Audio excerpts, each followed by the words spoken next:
இன்னைக்கு நான் பார்க்க போற ரெசிபி தக்காளி தோசை. ரொம்ப சுலபமா பண்ணிடலாங்க. தினமும் ஒரே தோசையை செஞ்சு கொடுக்கறதுனால குழந்தைங்களும் சாப்பிட மாட்டேன்னு அடம் பிடிப்பாங்க. கொஞ்சம் டிஃப்ரெண்டா இந்த தக்காளி தோசையை ட்ரை பண்ணி பாருங்க. பார்க்கவும் கலர்ஃபுல்லா இருக்கும். குழந்தைங்களும் அடம் பிடிக்காம விரும்பி சாப்பிடுவாங்க. ஸோ வீடியோக்குள்ள போறதுக்கு முன்னாடி என்னோட சேனலை நீங்க இதுவரை சப்ஸ்கிரைப் பண்ணலன்னா மறக்காம சப்ஸ்கிரைப் பண்ணிக்கோங்க. கூடவே பக்கத்துல இருக்கிற பெல் ஐக்கனை கிளிக் பண்ணிக்கோங்க. அப்பதான் புது வீடியோஸ் எல்லாம் மிஸ் பண்ணாம பார்க்கலாம்.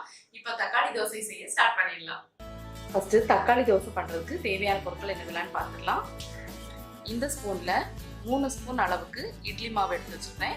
தோசை மாவில் கெட்டியான இட்லி மாவு, தேவையான அளவு மிளகாய் தூள், தேவையான அளவு உப்பு, 2 நல்ல பழுத்த தக்காளி பழம் எடுத்து வச்சுருக்கேன். அப்புறம் ஒரு பெரிய வெங்காயத்தை நல்ல பொடியாக கட் பண்ணி எடுத்து வச்சுருக்கேன். இப்போ எப்படி பண்ணுறதுன்னு பார்க்கலாம். ஃபர்ஸ்ட் நம்ம தக்காளி பழத்தை கட் பண்ணிக்கலாம். இந்த பார்ட்டை ரிமூவ் பண்ணிடுங்க. எப்பவுமே தக்காளி பழம் யூஸ் பண்ணும்போது இந்த பார்ட்டை நீங்கள் எடுத்து விட்டுறணும். இது ஹெல்த்துக்கு அவ்வளோ நல்லதில்லை.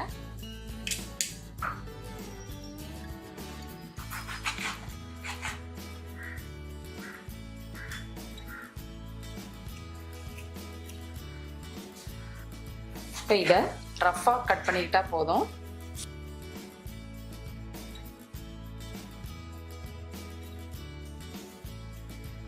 இதை இப்போ ஒரு மிக்சர் ஜாரில் சேர்த்துடலாம். தக்காளியை ஒரு மிக்சர் ஜாரில் எடுத்து வச்சுருக்கேன். இதில் மிளகாய் தூள் தேவையான அளவு சேர்த்துக்கலாம். இட்லி மாவில் ஆல்ரெடி உப்பு சேர்த்துருக்கிறதுனால அதில் சேர்க்க தேவையில்லை. இப்போ இதுக்கு தேவையான அளவு உப்பு கொஞ்சமாக சேர்த்துக்கலாம். இப்போ இதில் தண்ணி எதுவும் சேர்க்காம ஃபைன் பேஸ்ட்டாக அரைச்சி எடுத்துக்கலாம். இதை நல்லா ஃபைன் பேஸ்ட்டாக அரைச்சாச்சு. நான் தண்ணி எதுவும் சேர்க்கலை. இப்போ நம்ம அரைச்சி வச்ச பேஸ்ட்டை இந்த மாவோட சேர்த்துடலாம். இட்லி மாவுக்கு கூட தண்ணி எதுவும் சேர்க்க தேவையில்லை. அது அப்படியே திக்காக இருக்கட்டும்.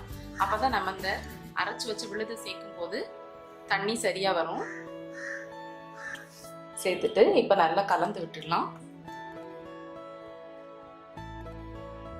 நீங்கள் தோசை மாவு எடுத்து அதில் இதை ஊற்றுனீங்கன்னா ரொம்ப தண்ணி ஆகிடும். அதனால இட்லி மாவு யூஸ் பண்ணிக்கோங்க. அப்போ கரெக்டாக இருக்கும்.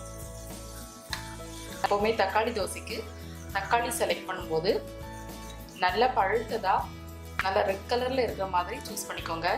அப்போ தான் தக்காளி தோசைக்கு நல்ல கலர் கிடைக்கும். இப்போ பாருங்கள், நல்லா மிக்ஸ் பண்ணியாச்சு. இப்போ நம்மளோட மாவு தோசை மாவு கன்சிஸ்டன்சிக்கு வந்தாச்சு. இனி இதை தோசைகளாக வார்த்துடலாம். தோசை வார்த்துறதுக்கு தோசைக்கல்லை நல்லா சூடு பண்ணிக்கோங்க.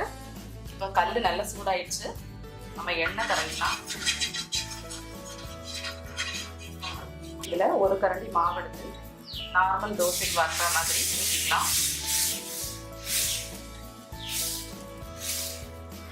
ஊற்றிட்டு உடனே அதுக்கு மேலே நம்ம சாப் பண்ணி வச்சிருக்க வெங்காயத்தை சேர்த்துருங்க.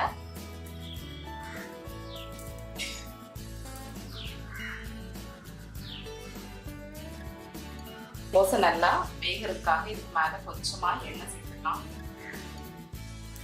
அன்னைக்கு நல்லெண்ணெய் யூஸ் பண்ணுறேன். நீங்கள் நெய் கூட ஆட் பண்ணிக்கலாம். ஆட் பண்ணிட்டு இதை கொஞ்சம் நேரம் க்ளோஸ் பண்ணி வச்சு வேக விடலாம். ஃப்ளேம் சிம்மில் வச்சுக்கோங்க. அப்போ தான் நல்லா வேகும். தோசை ஒரு பக்கம் நல்லா வெந்ததும் மறுபக்கம் திருப்பி போட்டு வேக விடுங்க.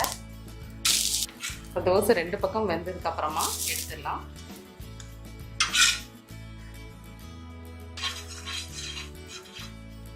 அடுத்த தோசைக்கு எண்ணெய் தடவிருக்கிறேன்.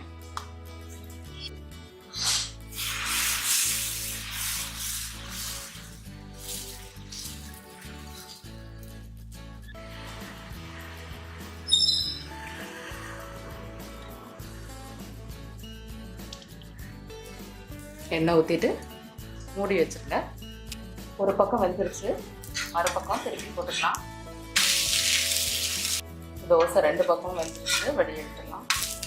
ஸோ ஃப்ரெண்ட்ஸ், நம்மளோட தக்காளி தோசை சூப்பராக சுட சுட ரெடி ஆயிடுச்சு. ரொம்ப டேஸ்ட்டாக இருக்கும். கலர்ஃபுல்லாக இருக்கிறதுனால கிட்ஸும் விரும்பி சாப்பிடுவாங்க. நான் இன்னைக்கு தேங்காய் சட்னியோட இதை சர்வ் பண்ணியிருக்கேன். ஸோ நீங்களும் கண்டிப்பாக ட்ரை பண்ணி பாருங்கள். ட்ரை பண்ணி பார்த்துட்டு எப்படி இருந்துச்சுன்னு உங்களோட கமெண்ட்ஸ் ஷேர் பண்ணுங்கள். இந்த வீடியோ உங்களுக்கு பிடிச்சிருந்தா என்னோட சேனலுக்கு மறக்காமல் சப்ஸ்கிரைப் பண்ணுங்கள். தேங்க்யூ.